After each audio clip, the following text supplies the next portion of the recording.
Wow, it is a cold one today, and Scotland's set for freezing conditions and the jet stream moving and an oblivion of snow over the next few days. So it might be a couple of practices, but not much golf will be going on unless you're maybe at a range or something. Martin Slumbers has put his resigning or retiring. I think he's retiring, really. Finishing up April to October as his sort of timeline. And you've got the chap in America doing the same thing. Both of them kind of connected to golf and trying to change golf, and through one way or another. But we're going to concentrate more on Slumbers today because he's been talking all this time, and to be quite honest with you, he's been talking a lot of sense. He's been talking about the price of golf, how golf clubs have to find new ways of doing things, models of doing things, because if they keep putting up the price of golf, then less and less people will be able to afford to play golf. And he's really worried and concerned about this.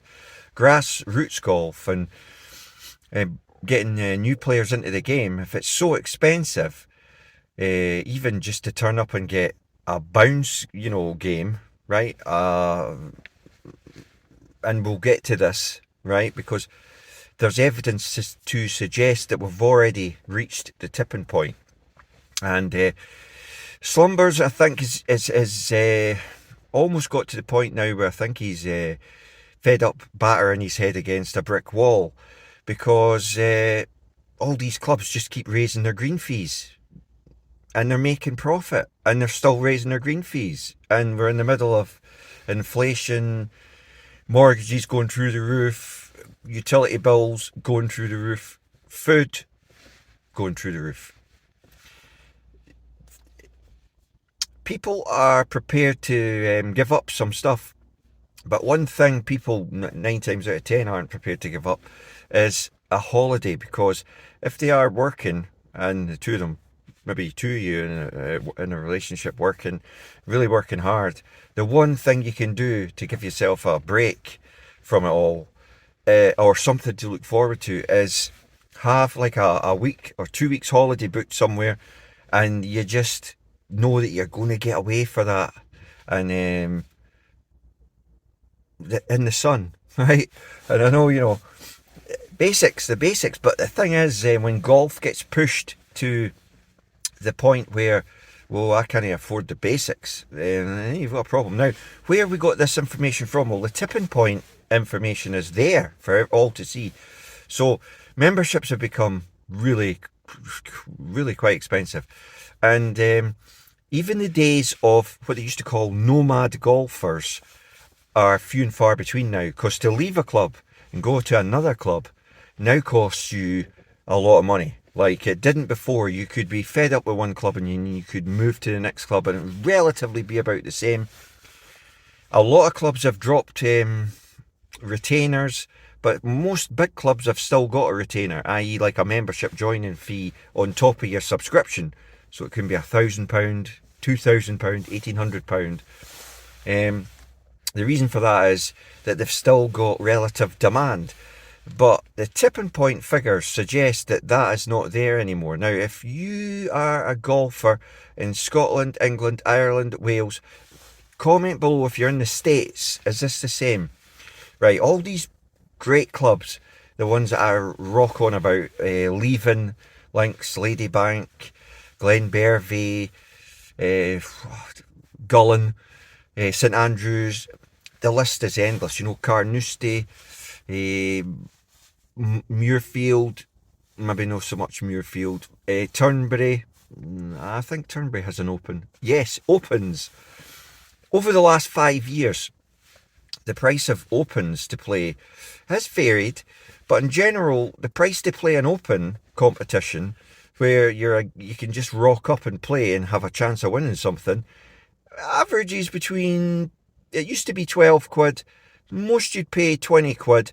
Now I would suggest it's going from about 18 quid to about 29, 30 quid for the really top opens. Now, in value for money terms, that is huge.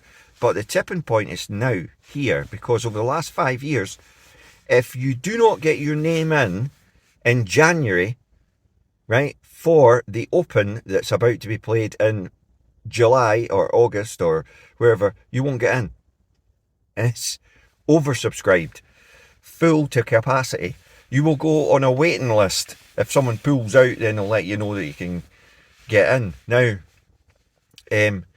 that's a combination of golfers who play golf and people who have this new handicap that you don't have to be a member of a club, and they're looking at their schedule for the year. They're maybe shift workers. Obviously, they can work out, right, I'm off that week, I'm not on holiday that week, so they can plan ahead. Because this is, another thing.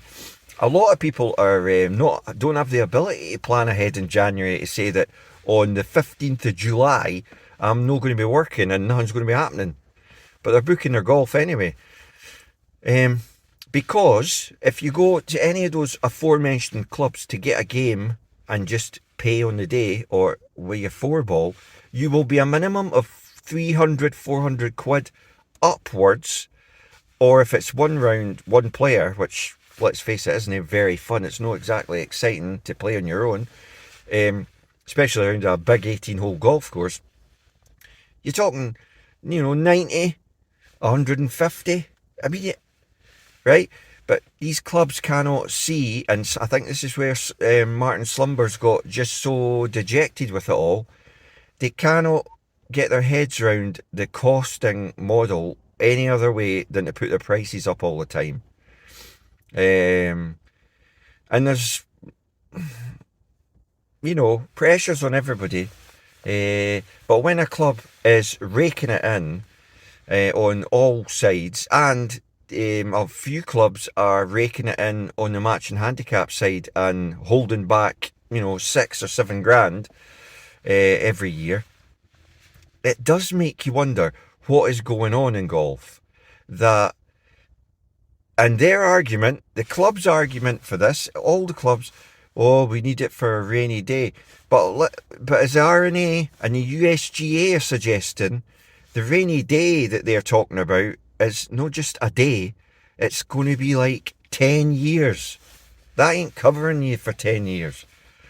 Because once you've hit the tipping point and people get used to playing golf like not a member of a club with a handicap, well, I can't afford the membership, so what I'm going to do is I'm just going to play open competitions, or I'm going to wait for deals, because there are websites that do deals for the odd round of golf, and people are happy with that, right? Now, every club knows that's happening. How do they know that's happening? As well as the other stuff I've told you.